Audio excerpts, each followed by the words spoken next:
बहुत पुरानी बात है। एक जंगल में एक गुरुकुल था जिसमें बहुत सारे बच्चे पढ़ने आते थे। एक दिन की बात है, गुरुजी सभी विद्यार्थियों को पढ़ा रहे थे, मगर एक विद्यार्थी ऐसा था जिसे बार बार समझाने पर भी समझ में नहीं आ रहा था।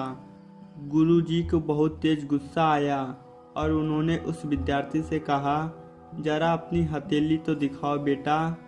विद्यार्थी ने हथेली गुरुजी के आगे कर दी। हथेली देखकर गुरुजी बोले, बेटा तुम घर चले जाओ, आश्रम में रहकर अपना समय व्यर्थ मत करो, तुम्हारे भाग्य में विद्या नहीं है। शिष्य ने पूछा, क्यों गुरुजी? गुरुजी ने कहा, तुम्हारे हाथ में विद्या की रेखा नहीं है।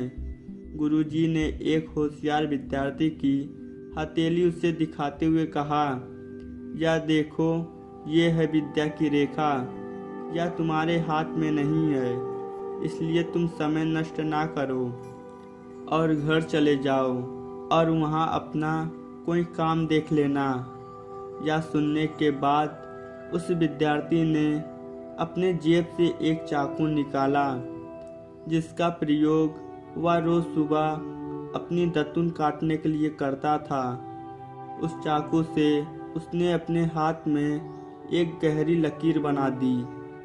हाथ से खून बहने लगा। तब वह गुरुजी से बोला, मैंने अपने हाथ में विद्या की रेखा बना ली है गुरुजी।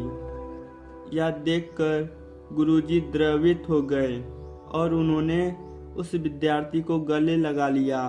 गुरुजी बोले, बेटा तुम्हें विद्या सीखने से कोई ताकत नहीं रोक सकती और परिश्रम हाथ की रेखाओं को ही बदल देती है।